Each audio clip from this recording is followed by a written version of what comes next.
Yesterday, a video was trending online. It's got to do with a very popular personality, one who is a philanthropist, of course, a business mogul, and one whom many have alluded or have regarded, rather, as a symbol of entrepreneurship, because he himself supports entrepreneurs, and because of his benevolence and, of course, his willingness to give out, he's also gone as far as hosting the youths, people in whom he believes across the continent, yeah. Of course, across the continent, and he believes in them and wants to ensure that he gets to host them here and there. But we're talking about the man himself, Mr. Tony Elumelu. I like that you quickly added that. That story started a fire yesterday and brought about the difference between Nigeria's culture, respect, standards, and when we talk about addressing people. All right, let's give a bit of a context to it, a bit of a background. So what was happening was UBA was hosting their Graduate Management Accelerated program, where they were hosting 374 graduates. And in the course of the graduation happening, of course, there was the Q&A, I believe, and there was a question asked by a young woman. But it wasn't about the question. It was about the way in which she addressed Mr. Tony Elumelu. So let's take a look, and we'll come back to share our thoughts. Okay. Good morning, Tony. Tony. I said good morning, Tony. Okay, no, you won't call me Tony. I'm not those people. You call me Miss Elumelu or Tioyi. You won't call me Tony or Chairman. That is, I don't subscribe to that kind of Oyibo life, okay? All right. Good morning, Mr. Elumelu. Thank so my question is, how do you know if you are to keep going? All right. So that was one video. Then there was another one where people have then dug out a video where he had a conversation in America and a young American called him... Nigerian American. Yeah, Nigerian American called him his name. Let's take a look. Hi, Tony. It's so great to have you here. Thank you for being with us today. Good to meet you too. You are one of the most celebrated and most decorated business leaders in Africa, and I would posit the world. So it's truly an honor to be able to host you at Stanford this afternoon. Okay, so yeah, there you have it. One girl in Nigeria calling him... That's the handle that went to go dig it up. Yes, so the girl in Nigeria calling him Tony got a lot of backlash after she got checked. And then that handle went and dug out the older video of him not calling out a similar scenario.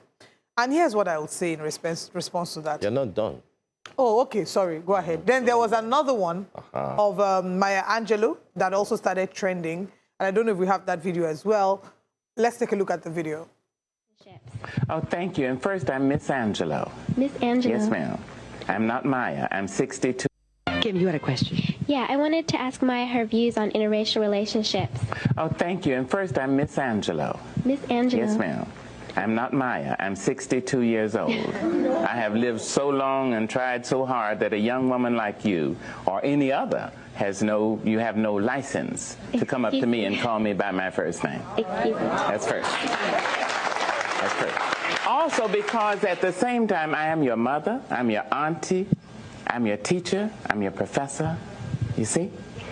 You just told her that she should call you Ms. Angelo. Miss Angelo, Dr. Angelo, Professor Angelo, auntie. Is that part of the problem in this culture that we have? There's not enough discipline, there's not enough respect? I only think that the children know only what we teach them. If there is something wrong in the generations, last two generations, which did not carry on the tradition. And I think this is true not just in the black community, this is true in the white community, in all the communities. We have not taken the children to our knees and told them the truth. Darling, here's the way it is. You live in direct relation to the poets, the heroes, and the sheroes you have. Always honor the elders. Oh, then you honor yourself. Honor women. You honor yourself. Honor men. You honor yourselves. Watch your mouth. Watch what you say to another human being. Don't be so ready to be rude. You have to teach the children that. People don't jump up out of cribs, baby cribs, and know that. So somebody...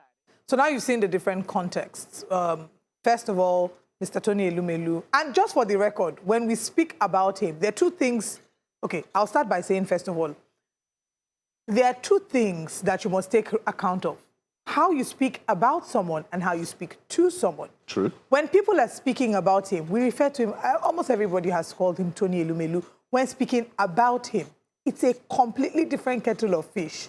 When you're face-to-face directly with the man and you're talking to him, calling him his first name in our culture is not considered respectful.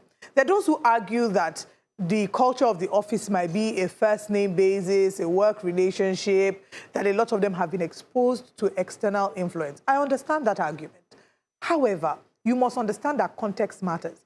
The reason he wouldn't maybe have cautioned the lady in Stanford, it's a different setting. Typically, in the West, a lot of things slide. They do a lot of first-name basis. I'm not a Yoruba girl. In my house, I don't kneel down to greet my mother. But if I come to your house, you're a Yoruba person, you kneel down to greet your parents, I will kneel down to greet your parents with you. We understand the context of different scenarios. When in Rome. Exactly. Give to Caesar what belongs to Caesar. When in Rome, behave like the Romans. And I think another thing that was to be pointed out is even in the way that she responded. When she was being corrected, the simple, oh, I'm sorry. Oh, I'm sorry, sir. And then say, Mr. Elumelu, you continue with your question. And it's important that we highlight this because the younger generation, there's a bit of a worry and a concern in how things are done. When we were younger, there were certain things that we could not even dare to dream of doing. And I hope that parents are learning that if you don't train your children at home, they will go outside and embarrass you. That being said, I also hold a lot of empathy for the girl. I think that two truths can coexist. While, yes, she's acted out of order, I don't know if she's strong enough to handle the amount of media scrutiny she's receiving. Backlash. Everyone has done videos trashing her. She was trending on X. She was trending on Instagram. Whoever she is, whoever that young girl is, I hope that you've learned your lesson. I hope that you're taking it with some measure of humility and there's no iota of pride. Everybody cannot all be wrong.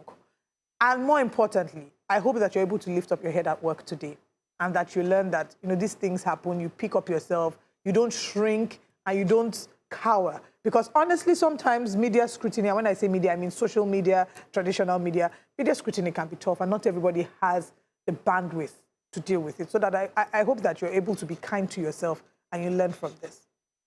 Very, very true, Olive. I think you've covered everything practically. This is a wake-up conversation for us because, it's a Friday, and we pretty much looked at the situation of things. But with what I know with Mr. Tony, I'm sure that Mr. Elumelu would actually try as much as possible. I'm sure that young lady would have like a pep talk, maybe a one-on-one with him when he has that time. And I'm sure it's also going to put her through like, hey, listen, this is what happened, and I think you should also work on this. It also comes down to culture. It's like our culture is starting to, are we missing something? Are we bringing in the westernized ways of doing things, therefore abolishing our own culture and the way we also treat issues and the way we address people? I saw another video, I think it was with Barack Obama, and he was being asked, do you miss being called your name? As regards you being called Mr. President, he said, listen. It was asked by Trevor. By Trevor. And he said, listen, my best friends, my close friends call me Barack. But you should call me Mr. President. And just to mention, in context, whether you were a serving president for 15 years ago, 30 years ago, just like you are senators, still referred to as Mr. President. Whether you were in most companies, whether you were a chairman or board of chairman for years and you're no longer the chair, you're still addressed as Mr. Chairman. So I'm even add sir to it, Mr. Chairman, sir, just for context. But I think... just to mention here, that young lady, please, for all netizens, since Wake Up Conversation is also focused mostly on netizens, let's cut the young lady some slack. Yeah, let's calm down. I can guarantee you that Mr.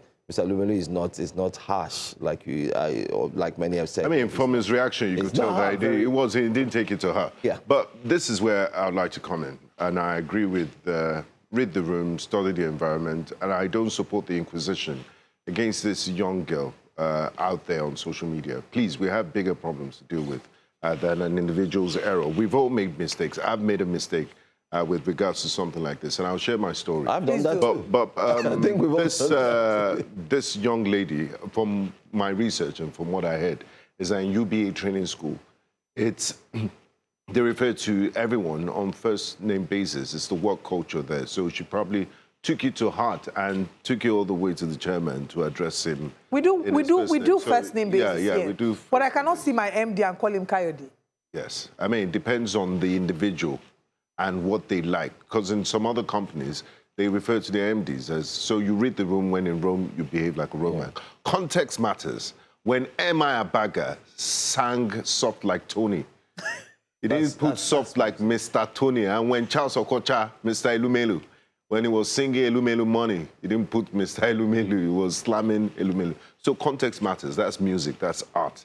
Now let's get to the serious part of it. So many years ago, in my early days in broadcasting, I had the pleasure of, I was very enthusiastic. I was a newbie on TV, of interviewing the stallion of music, the late Onyeka Onwenu. Very great interview, and I started, and I said, "Good morning, Onyeka." I felt really bad, but she didn't react. The interview went on, but I made up for it later, and I said, I asked her a brilliant question. I said, "You're Wesley." She went to this famous school in New York, Wesley College. You have alumni, famous alumni like the former Secretary of State, Miss Madeleine Albright, and I said, "What is it about Wesleyan girls that, you know, they stand out?" I named a few Hollywood actors that went to that school. And she said, "Wow, unfortunately," she was so happy with my research. And you could see her face lit up. She said, "Unfortunately, I have only boys and they can't go to that school." But there's something really special. She spoke about the culture, and I think it made up for my lapse. I realized immediately, but time had gone. Honestly, the professional expectation. So imagine if Twitter had crucified me. Yeah, would you be here today? Would I be Who here? knows? No. So just to mention that we've all at some point made that mistake or even found it weird. All three of us are professional MCs. When we're not here, we're hosting events. And there have been times when we have to call certain people by names. Professionally, you are allowed to do that. Even as journalists, right? We're allowed to do full names and all. When we are not working, when it's not in a professional capacity, is until I was hosting an event, and I think it was, and some people, they are brands, right? They have a public social media brand, they're celebrities. For example, we call Joke Silva. Everybody, when I say, mommy, auntie Joke Silva. All the incredible, you know, you hyper finish, and you say, oh, many refer to her as Joke Silva, but I would like to call her the Auntie Joke Silva. We've tried to make adjustments, and I'm not saying that I'm perfect with it. All of us are still learning. We just, again, it's about context.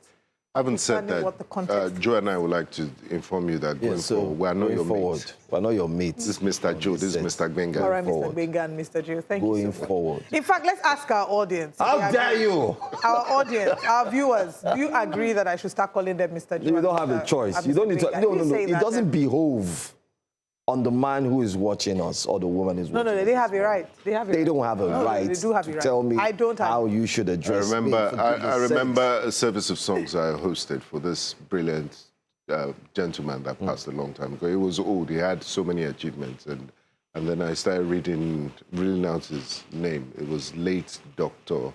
Chief, blah, blah, blah. And then I gave the mic to the special guest of honor. And he was angry that why didn't I add late to his own name when I was introducing him.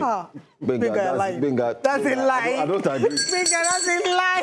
Let's move on to Let's go to what Nigerian says. Let's move on to our next story. All right. I don't think we should. I mean, let's take a few comments now. I think we've hit the nail on the head. But let's take one or two comments. Okay. Yeah, we have a lot of comments on YouTube. So Mokunye Chukwuemeka says, no, let me start with Idris Onifade says, the lady did nothing wrong. A younger colleague can call me by first name and we have the conversation in English. But the moment you switch to Yoruba and you use O, Nadia problem will start. So just so you know, if you're talking to an older person, you should say karo. She say kile mamubo. But the moment you say kilo mamubo. But in Yoruba movies, you'll be insulting person. Somebody and you say respectful insult. Adding respect to the insult. Mokunye Chukwuemeka said that's what they were taught in their training. I still find it hard to call my senior colleagues by their first name. I add Mr. or Madam to their names. Idris Onifade says late Herbert Wigwe was called by his first name in Access Bank, and that's the culture. Don't start what you cannot accept. Owe Ogenetega says, good morning all. There's a culture within the banking sector and several people from UBA have said that it's their culture from training school to call everyone by their first name. If true, allow her beg. Prince Ajibade said, not all netizens. I think the problem is with her and her upbringing. I have a 26-year-old son, and he won't even dare. I think her parents did a terrible job, and that's my opinion. Annie Chinedu Brown said, Idris, imagine your... Oh, he's responding to Idris earlier. Were she an Igbo girl, the internet would have been awash with people that use his leg to wake their parents up. My daughter wakes me up by kicking me. She also uses her leg. Oh, my goodness. Wake up. More question for America, nice one. You guys are something. Seriously, I need to commend our producers for putting that Maya Angelou video up. I mean, it says a lot. There's a lot. I mean, we all have, whether we like it or not. Let's Someone says, but all if you just called your MD by his first name, Iro, everyone knows his name is Kayode Akintomi. We never call him. 60 minutes with Mr. K. Exactly. We never call him Kayode. We talk to him and we say Mr. K. Take note. Or we call MD Mr. K. It's either of both of them. And if you watch his show, Mr. K, 60 Minutes with Mr. K, you will know that that's even his brand. What is this now? Prince Ajibade says, which Boda Boda Joe, you're not going to speak for your mouth.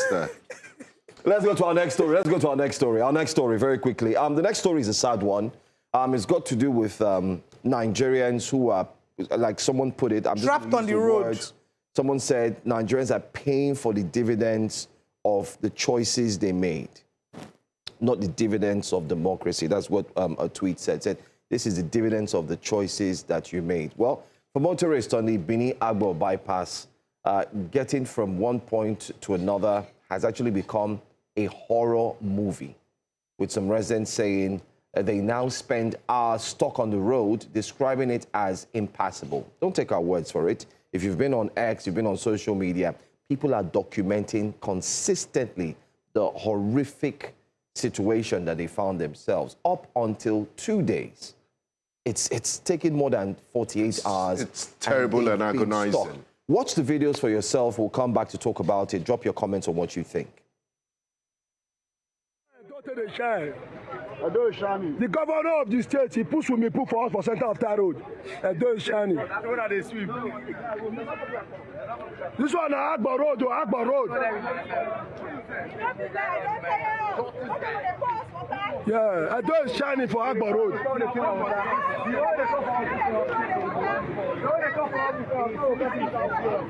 Shani for Agbo Road, Shani.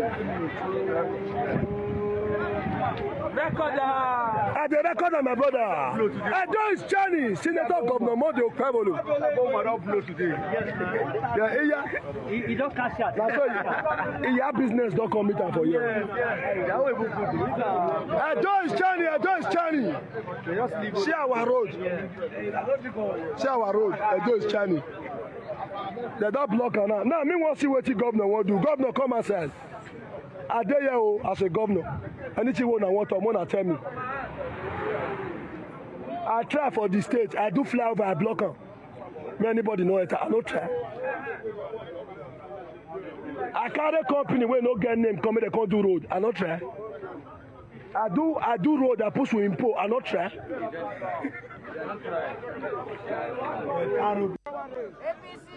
We don't collect money. We don't do roads for us. I don't pack my motor for 6 many more. Let me come inside. Anytime I go back, I can't do that. They say I'm with inside. Go slow since yesterday. Look around. You see, this is those states we did. Since yesterday, we did inside. Go, hold up. I swear.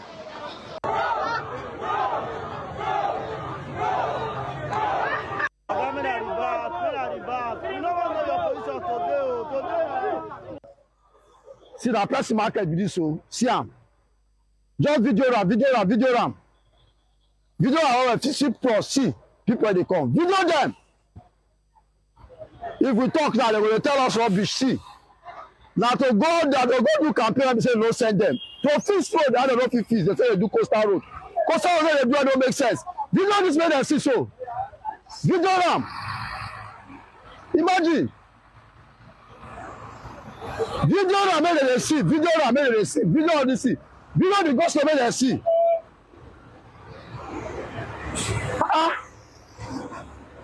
What do you not send them? They will go to do. They thought say they will go do this thing. Come on tomorrow and fish for us, and one fish for us. We are go carry fly. They go. All these APC people, one I don't show I don't do to fish road and not fish for. We are talking about they go to coastal road. Coastal road don't exist. 15 trillion naira. Where the money they go? If we carry all those road, money do this road now. This road don't go good. Bros, this road don't go good. This road go good. See, come. How about this one? What billions of naira, millions of naira? See people markets. I want to buruku. You pass go. Good day, Nigerians. Good day, the people of Ogun State. So this is the Elumelu to Oshele Road, and this is the front of Oshele School, Federal College of Education, Oshele, Abeokuta. Now, this road is a major road in Abeokuta. First, because one, it's a federal road which links Abeokuta to Ibadan. Then additionally, it's a very vital link because on this road we have schools connected. First is Federal University of Agriculture, Abeokuta, where in that same FUNAM, we also have Federal University of Medical Sciences, Abeokuta. Additionally, it links to the Federal College of Education, Oshele. But this road has been in the deplorable state, and it has been affecting business and livelihoods. What is more interesting is that in the 2024 budget, this road was given an allocation. It was titled Emergency Repair of Elumelu to Oshele Road with an allocation of 55 million naira. But this is what we have.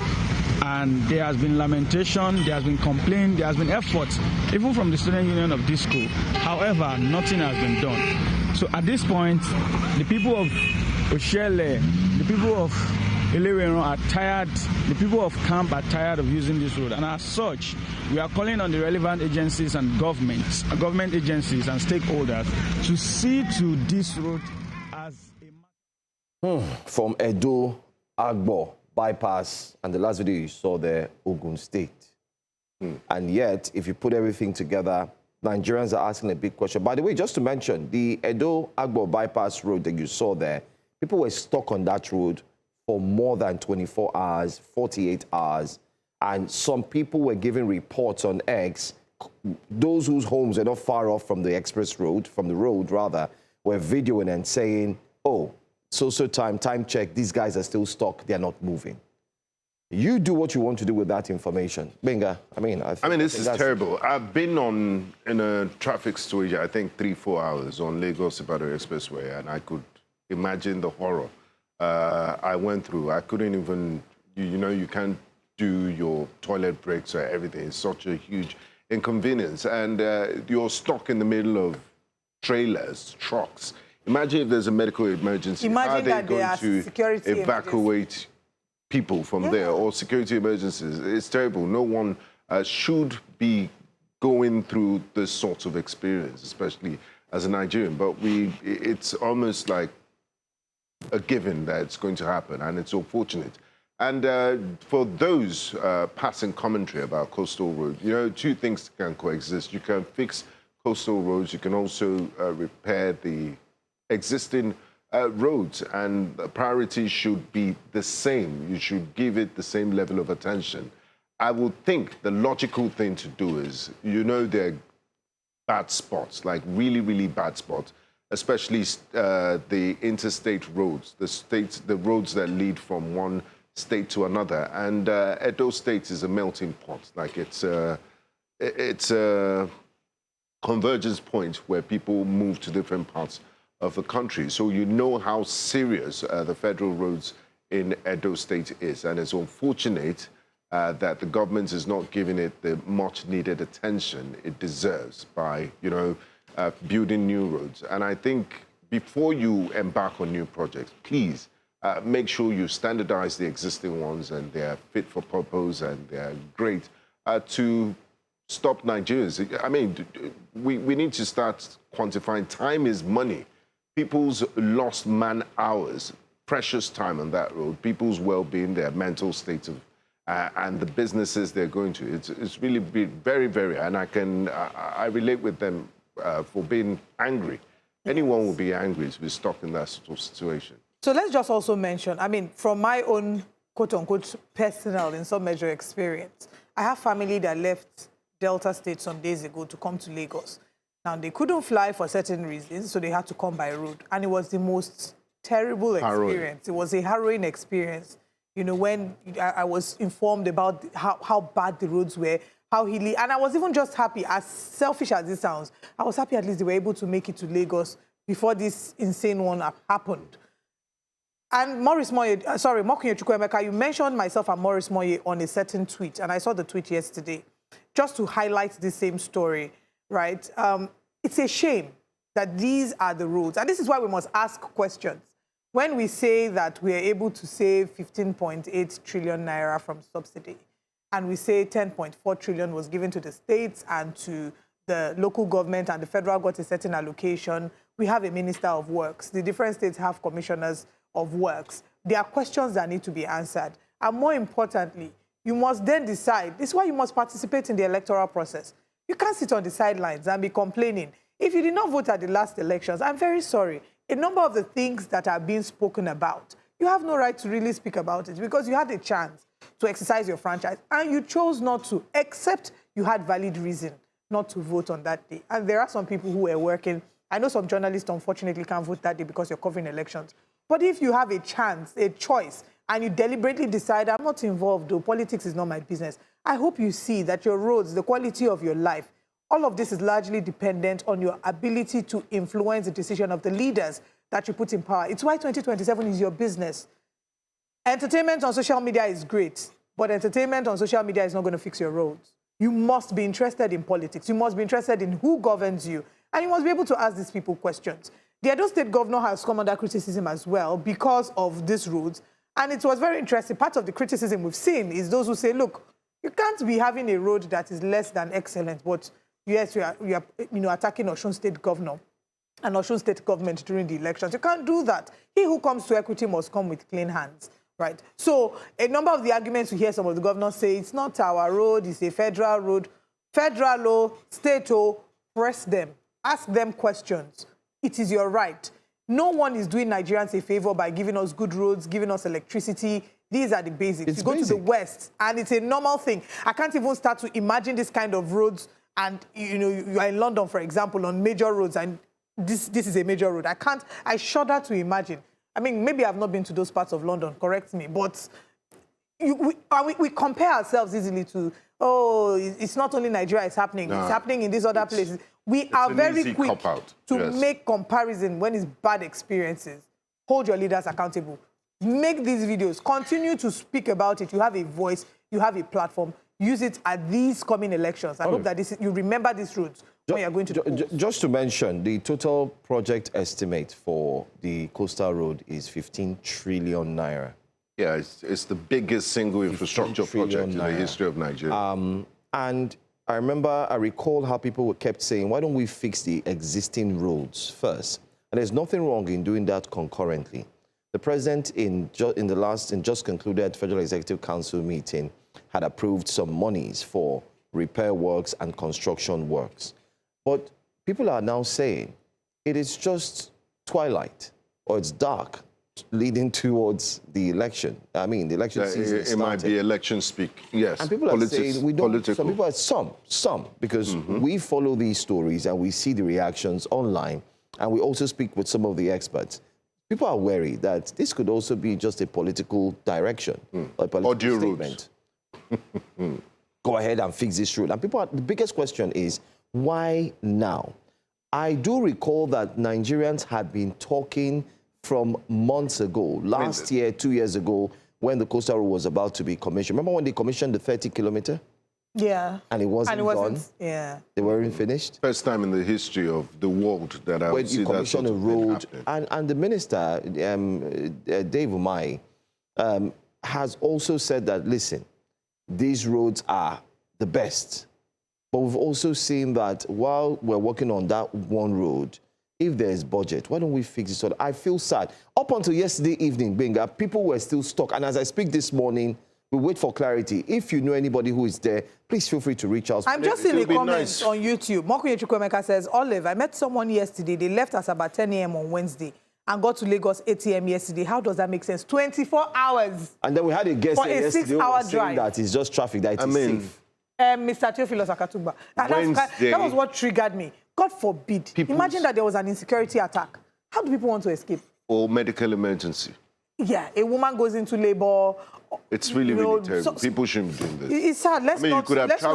You could have traveled to You know how many countries I would have gone to? Even when I was going to Thailand, I did not fly for 24 hours. Exactly. I would fly to Qatar.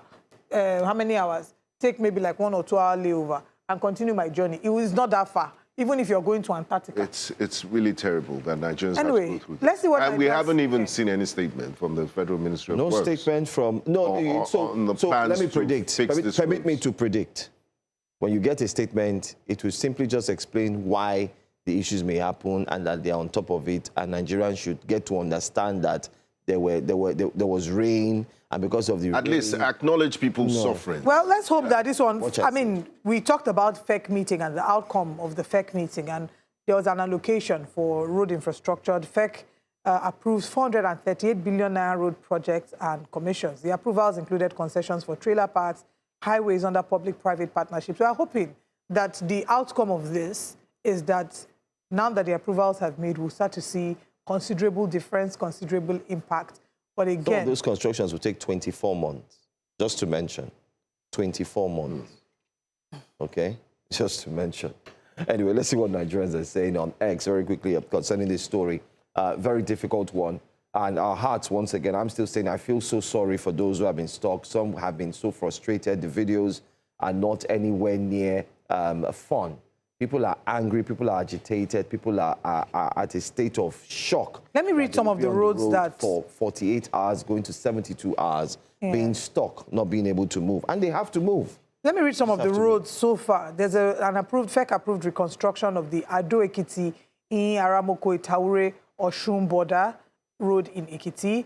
And then they mentioned who they awarded the project to. Council also ratified orders for rehabilitating the Abeokuta Iburu Ilaro Road in Ogun. And then there's also in Port Harcourt, Eleme Junction, One Port Junction section of the West East Road. Then there's also the rehabilitation of the Ado-Ekiti Afe Babalola University Road in Ekiti. So there are a number of roads that have been mentioned. So we are highlighting this one as well, please. Is the Agbo bypass? So far, I haven't seen that yet. Maybe it's in it. We would go and do a detailed look. But so far, from what we've seen, we don't know that yet. But we are highlighting and using this as an opportunity to mention that's a very key road and needs to be sorted. Let's see what Nigerians are saying very quickly on X concerning this. The comments are indeed very tough in terms of hard, but we'll try and select some of the best that we can. Let's go straight to X. This one says, all the loan the Edo State governor don't collect, what did he take and do? I mean, they came to clarify what the loan was. It wasn't that they collected fresh loan. Yeah, they stood as surety for these engineers. Guarantors. Guarantors of some sort. Yes, okay. That's what the loan was meant for. Let's see another one. Very quickly, I was open as soon as an APC governor enter Edo State, all the roads, both federal and state roads, will be immediately Since they've aligned with the center. Okay, that's true. But still today, all the bad roads are even worse.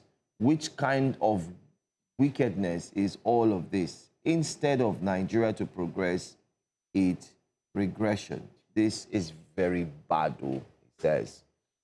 Okay, let's take this one. This one calls on the governor. Governor Monday Pueblo should come and listen to these people. They don't need your money. Rather construct new roads for them. That's what they say. Okay. Another tweet very quickly. Umai messed up the entire existing roads from Binia Saba bypass and left it for more 1 year. These roads were manageable before. So also is Onisha to Owerri Road, except the Imo axis fixed by Hope Uzodimma. So, let's take this one. But your governor went to Osun State the other day to insult Governor Adeleke as if he has completely finished his own homework. All right, like I said, those are some of the best. And some of the tweets then also touch on Ogun State. Ogun State, I mean, a lot of the roads there are terrible, terrible. Especially the Songo, Ota, Access, E4. People have complained. We've done a special report on it. And nothing seems to have been done. So, Governor Dapo Abiodun, if you're watching, please the people of Ogun State are groaning under this very terrible conditions. Can you please do something about the state? I want to ask a question. In Ogun State. When you it's the barest minimum that is expected. But I want to ask a question. More monies are given to governors. Is that not so? Yes. Federal allocation is also given. The highest was in July, if I'm right, and they said it gulped almost 3-point-something trillion naira. It's never been done before. The question everyone is asking, if the governors have more money, their critical infrastructural deficits, that money or these monies can fix, not one, no, can fix, if not almost all. And guess what? The FAC allocation, please correct me if I'm wrong, doesn't it come monthly? It's every month. So, and they have their IGRs too. I'm coming. Ogun State is very industrial. You have an industrial base there, so they generate quite a lot. Let's say you're collecting, for FAC, let's say you're collecting, let's just say 2 billion every month, times 12, 24 billion, times 4 years in office. Do the math. Times another 4 years in office. 2 billion may be a bit 8 years in office. I wrote it down. Without touching, that's just fact, without touching IGR. Well, fair enough. If you say, okay, let me take the 8 years of 2 billion per month, let me just take 8 months of 2 billion naira, which is 16 billion, and let me sort out the major roads. Wouldn't you? I don't know. Maybe we're in multiverse. Maybe I have my alternative personality in the multiverse. I mean, and then some of these chief executives, I wonder if they apply these rules and how they feel, because you know it's a concern and it's really embarrassing. I mean, me, I'll personally speaking, I'll fix it from an embarrassing point of view, because I don't see why I should be called Your Excellency and you have this sort of major roads, not just fringe roads in the hinterland. These are roads that are connecting states and major arteries within the states, and for them to be left in the states, it leaves a sour taste in the mouth. Very unfortunate. Okay, just to take a few comments on YouTube, and then we'll quickly head to our final story. Stanley Amadi says, a driver who plies Asaba to Benin and back to Asaba loaded yesterday, got to the border of Edo, his passengers disembarked and took bike to Benin, and he drove back to Asaba empty. Nigerian says, if they fix all the road, what would they use to campaign in the next election? And this is 2026. I mean, when Shagari was president 40 years ago, they were saying we'll give you light. So if you died in 1980 and you woke up by mistake in 2026, you think, even in 2027, 2028, you think you're still in 1980. It's unfortunate. What? You look back at different countries. Look at what the United States have achieved. Jim Crow laws in the 60s, segregation. And then you fast forward 40, 50 years later, you have a black president. You know, other countries, your past was dark. Your present and the future should be better. Nigerians reminisce on the past and say, I remember when we used to eat chicken in University of Lagos, when they used to give us... When dogs had that's a dysfunctional society. When you finish your secondary school, you had your... Even us, in our young... We used to ride bicycles. Now you need to live in a gated, expensive nowhere to play. estate for you to have bicycle, and for your kids to be able to walk with your dog, your inner streets and all that. What? All right, let's quickly move to our next conversation, which is one that is really heartbreaking, you know, because it further shows a divide within our continent. Now, imagine showing up to court to defend your right to stay in the country, only to be met outside by protesters, demanding that you leave. Well, that was a scene in Cape Town, as South Africans gathered outside the regional court during Nigerian beauty queen Chidimma Adetshina's latest legal battle over her immigration status, chanting, "Chidimma, go home." We should have said, "Go back," and displaying placards calling for her departure. The controversy dates back to the 2024 Miss South Africa pageant and later followed Adetshina's move to represent Nigeria, where she went on to win Miss Universe Nigeria. Now, following her June 2026 arrest after South African authorities alleged that she entered the country despite being declared a prohibited person, the dispute has taken another turn. Let's take a look at these videos and then we'll come back to share our thoughts.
know, we all remember Chidimma Adetshina. Chidimma Adetshina is of Nigerian and Mozambican descent. She was born in South Africa, has lived all her life in South Africa, primary, secondary, you know, gone through the system. There was controversy as to her emerging one of the finalists in Miss South Africa, I believe, just to confirm. Yeah, but it was Miss South Africa, and there was controversy because they pushed back on her, her origin.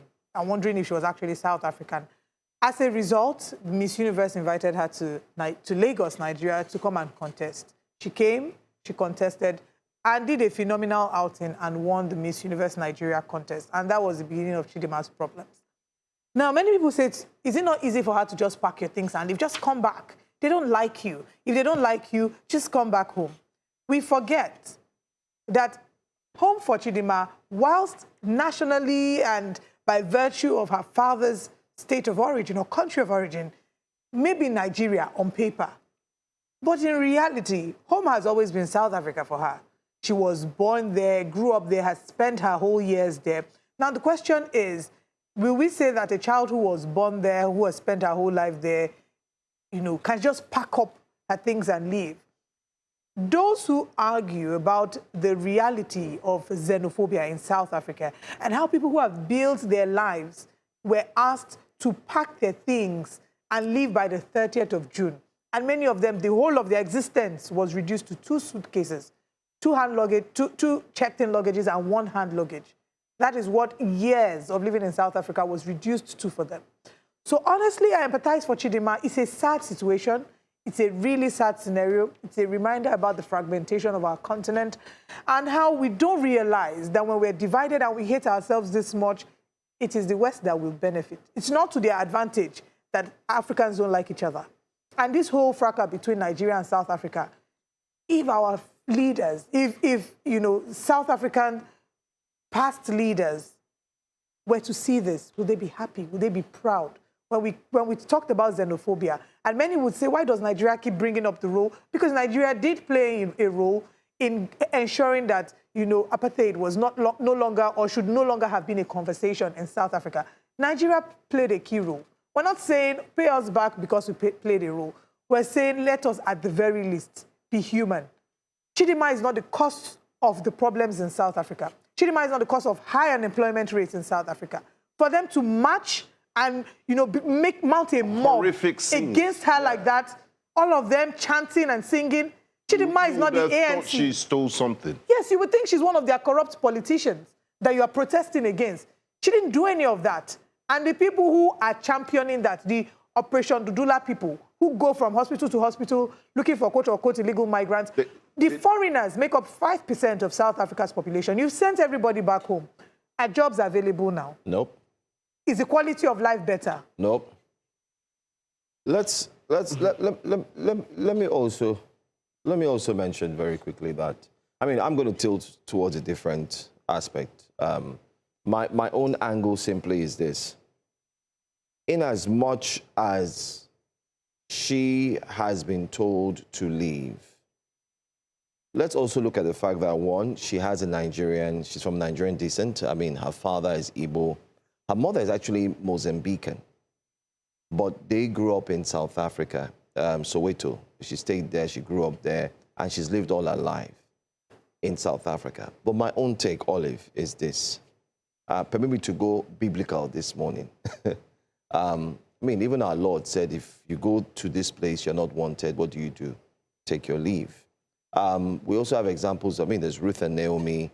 When there was issue here, they fled, they left that area. I'm just going to say this. If I could speak to Chidimma one-on-one, I'll tell her and I'll ask her, would you rather live your life in fear, looking out of your window every second because there's somebody who hates you? There are people, not somebody. There's a community, there's a number. There are numbers of people who hate you, and if they have their way, they will do something negative to you. There's a video, we just showed you one side of the video. There are other videos where the young man who was trying to protect her, they hit his head, and he turned, and they brought items, and they started flinging it. And someone else told him, Oga, move, before it turns chaotic. He had to just quickly move. He was laughing, but you see, at that point, Benga, that's why they say there's nothing like home. Home is home. I know you're a citizen of that particular country, But if that country has decided to pick you as an enemy of the state, that's the word I want to use here, an enemy of the state, which you aren't. It's several ignorant individuals in that country. I don't think is official policy for her to be treated like that. And it's unfortunate that the South African police services cannot offer better protection to the lady. But when you fold and give these cowards what they want, because what they want is for you to live. You're enabling that sort of behavior. You're empowering this lunatics. What has the government done to protect her? That are doing this. What has the government done to protect her? Well, that's a conversation for another day. See, I want to look at this. You know where? You can't, and like Olive said, you've built your entire life around. This is where you know. Life. You can't just up and let's use ourselves as an example. If Life. for some reason today you find out, Joe, that your mother, yes, there are allegations of fraud and identity theft against her mother. Let's imagine our mothers. We hear that there was an allegation of fraud and identity theft. We've gone on to build our life. Joe, you have children. You've settled here. All of a sudden, one day they wake up and ask you to leave Nigeria. You're no longer Nigerian. Even though you have a Nigerian passport, the case is that your passport should be revoked. You should uproot your life. Joe, you will never feel at home anywhere else but here. I mean, my mom is Togolese. She's lived in Nigeria before I was born. Are they going to? They will now come and say exactly because you're. Do you understand? So I get your point, but again, I'm going to state this: with what she has been receiving from time memorial, ever since the pageant up until now, I can bet you that lady is not sleeping with eyes closed. She's not. She would have security agents walking with her everywhere she goes to, 3, 4, maybe 2. How long will she keep living that life? That's a false life. That's a false narrative. That's a false. Well, the citizens don't have a right to harass her. Yes, they don't. But Benga, let's go back to the same xenophobic issue.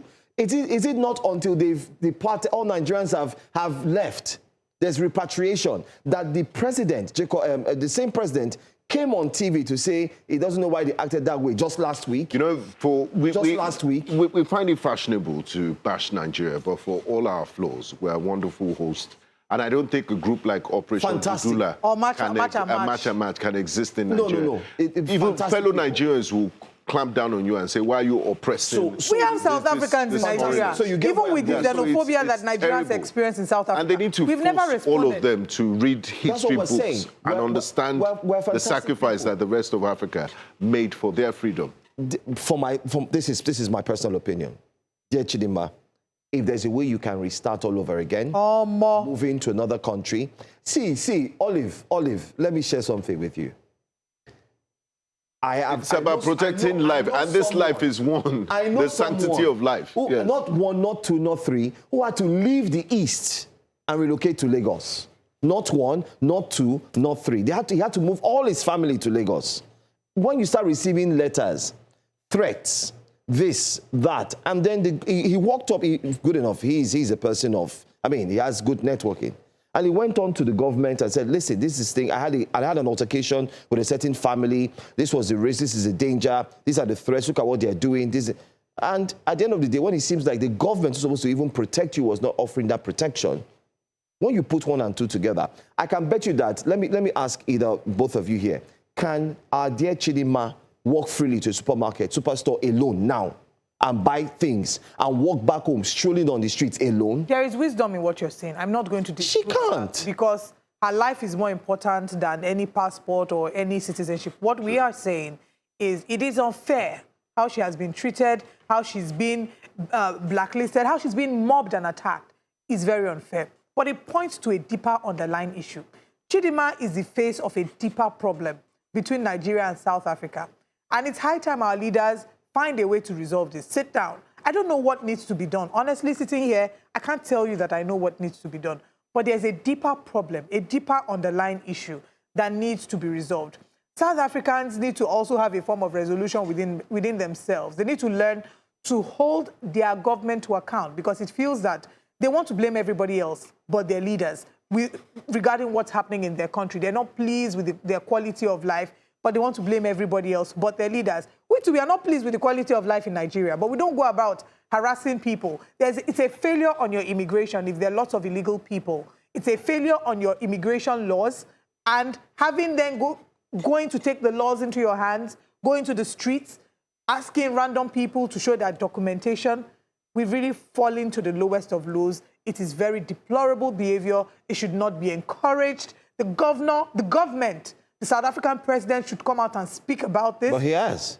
No, but he spoke last week. Yes, well, unfortunately, the thing is, with regards to the speaking, unfortunately, I feel like the speaking has happened a little too late. But he should come and speak about the Chidimma situation. I don't know if he spoke about the Chidimma situation. And imagine the South African government having the audacity to say that Nigeria, Malawi, and other countries should pick up the cost of deportation of their citizens from South Africa.